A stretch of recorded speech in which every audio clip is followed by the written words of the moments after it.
Good evening, everyone. So today we celebrated the feast of all the unknown saints. That is why it is the solemnity of all saints.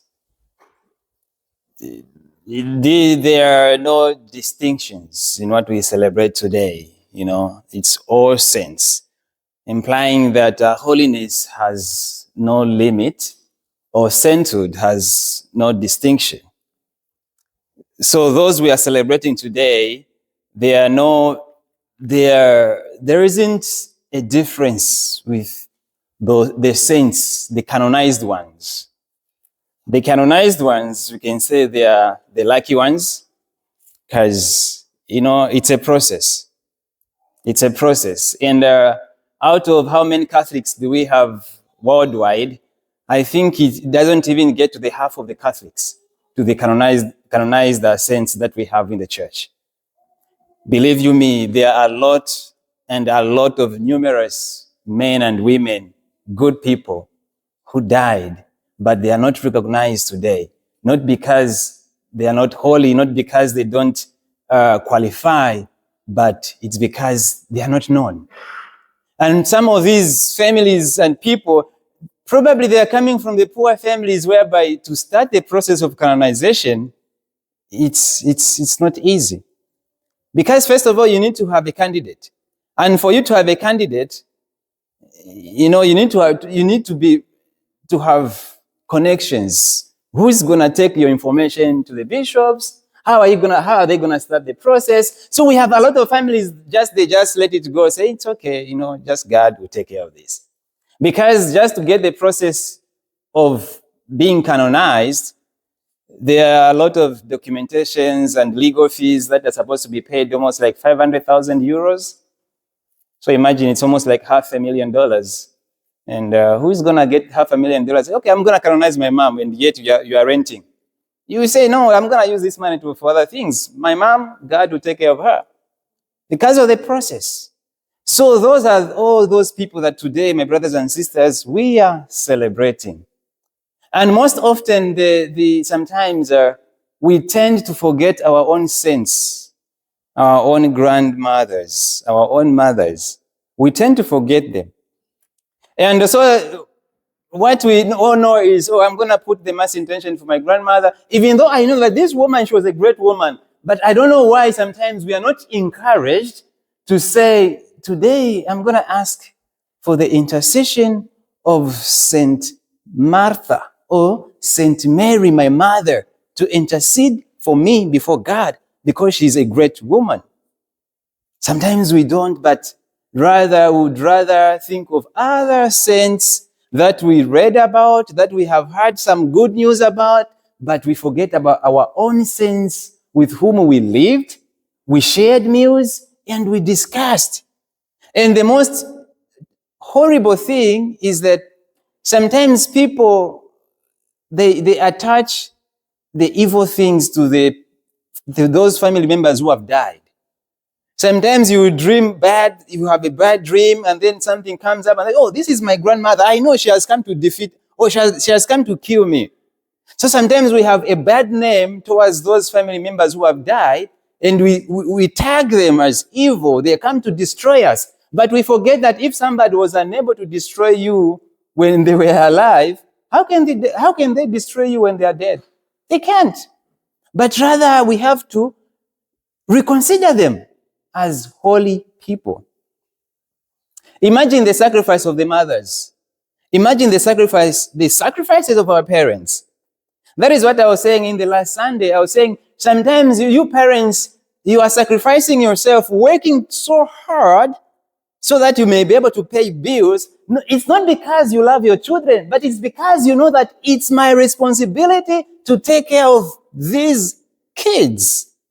The gift that God has given me. Therefore, I need to sacrifice my time, my talent, for them to find something to eat. It is not just because, I love them. No. It's because it's my responsibility to do that. Therefore, we are already on the journey to sainthood because we are doing exactly the plan that God has given us, the plan of God. That's what we are just doing. And One more thing that really touched me, it happened during my ordination. That was in San Antonio. The Archbishop of San Antonio, Archbishop Gustavo, he surprised me and said, Edward, we know this is 2020 and we are in COVID. None of your family members traveled all the way from Zambia to here. You are alone. All these people who are here, they are just friends. Come and tell us about your family. And that was before the ordination. And I was like, wow, what am I going to say? We didn't plan this. I was like, Archbishop, in our rehearsal, didn't talk about these things. So what am I going to say? Tell us a little bit. And then I told them, I'm sure my mom is happy. Where is your mom? Oh, my mom is in heaven. But I'm sure right now when she looks down, she's happy.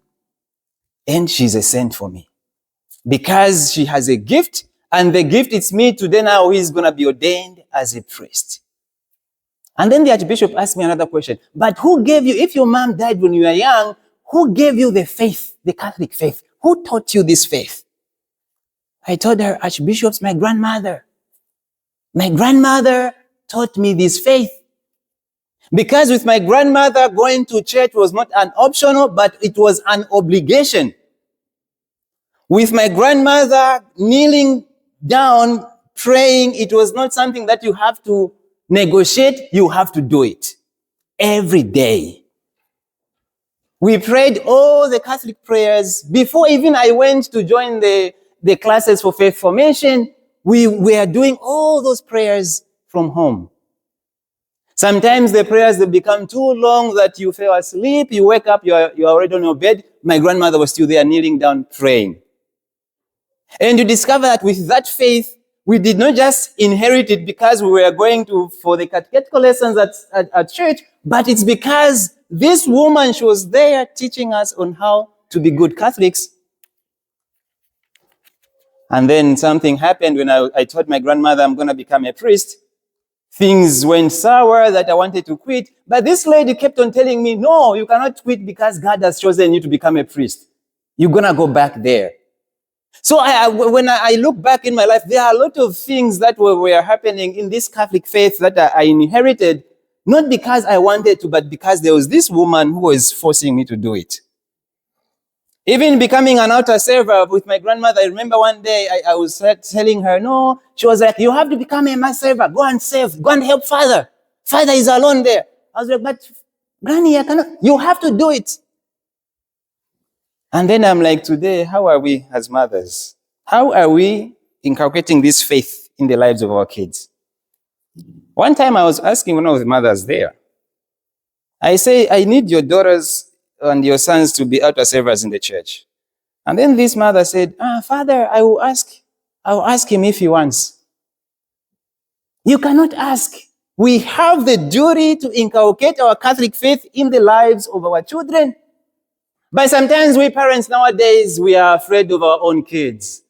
Sometimes we're even shaky. Do you want to save? Do you want to become an altar saver? Or do you want to do something for God at church? Once the child, whatever the response the child gives you, that's it. It's okay. Yeah, I understand you. It's okay. I believe you. Parents, you are saints in the making. You are saints in the making. We are all saints in the making.